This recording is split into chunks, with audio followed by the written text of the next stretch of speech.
This morning I woke to 14 missed calls.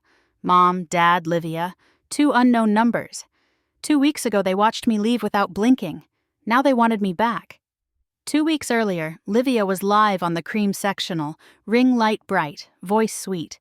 Our parents sat close, nodding like trained witnesses. I stood in the doorway with reheated tea, practicing my quiet. Her laptop glitched. The stream froze. Livia's smile dropped. "Not now," she snapped, turning on me. "Why does this always happen when you're around? I didn't touch it. You ruined my vibe just by breathing, Mara." I looked to our parents for a reality check. My mother rose instead, smoothing her cardigan. "She's right.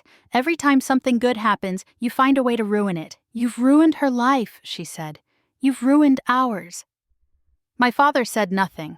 He pinched the bridge of his nose, eyes shut like I was an inconvenience he could press away. Something in me went flat and cold. I didn't yell, I didn't cry. I walked to the guest room, yanked my old college backpack from the closet, and packed fast. Clothes, charger, planner, cash. I left photos. I left keepsakes. I left the part of me that still tried. 15 minutes later, I was outside. No one asked where I was going. I rode a bus into downtown Charlotte and found the cheapest motel with a vacancy sign. The room smelled like bleach and damp curtains. I sat on the bed in my jeans and stared at a ceiling stain until my thoughts slowed. My phone buzzed once. Not a message, just a reminder, a Mother's Day package I'd mailed 2 years ago, still unopened. By dawn, the motel blinds leaked gray light. I counted my cash and walked to the cafe by the bus depot for Wi-Fi. I revived an old tutoring profile, essay to prep, writing help, and sent applications until noon. By the end of the week, I had 3 students, a borrowed library Chromebook, and enough to stay afloat. When one girl whispered, "That finally makes sense," I heard my own pulse answer, "Good." That night, Livia posted, "Family is who shows up when it matters." Behind her selfie, our hallway wall was visible. The old portrait was gone. In its place, a glossy new family photo. Dad, Mom, Livia centered, the dog posed proudly. No me, not cropped. Removed. I went still. An email thread waited in my spam folder. Subject, Family Podcast Opportunity. Livia's pitch was polished until the last lines. "She's bitter and unstable. Don't involve her. We've rebuilt the family image." I screenshotted it. Saturday, Tessa, my former best friend, knocked. She set a sealed envelope on my table. My handwriting on the front, my mother's birthday card from last year, untouched. "It was in her desk," Tessa whispered, "under coupons." Inside, the note begged for a callback, for our old Tuesday chats. She hadn't even opened the plea. Then she spread printed pages across the bed. Livia's new Success Academy site. My diagnostic rubric, my diagrams, my exact headers, copied clean. This morning the 14 calls started. The last voicemail was Dad, strained.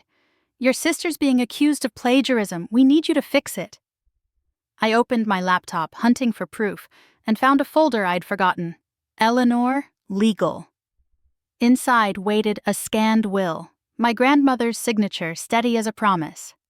The will wasn't sentimental, it was specific. Eleanor had named me the sole owner of every tutoring framework we built together. All preparatory materials and teaching designs, and she'd signed it 5 years before she died. My mother hadn't misplaced me, she'd filed me away. I printed the scan at the library, along with Livia's email and the copied web pages. Then I called an intellectual property lawyer. By noon, I sat across from Helena Ruiz, as she read the clause twice, lips pressed. "You don't need to rescue them," she said. "You need to notify them." We drafted a notice of ownership, attached the will, and sent it to Livia, her host, and her branding agency. I didn't add a speech, I didn't plead, I stapled proof to paper. My hands never shook once that day. That night, my family knocked on my motel door. My mother looked used up. My father stared at the carpet. Livia's eyeliner was smeared, her shine leaking. "Family forgives," my mother began. "Family opens letters," I said, lifting the sealed birthday envelope. "Family doesn't erase."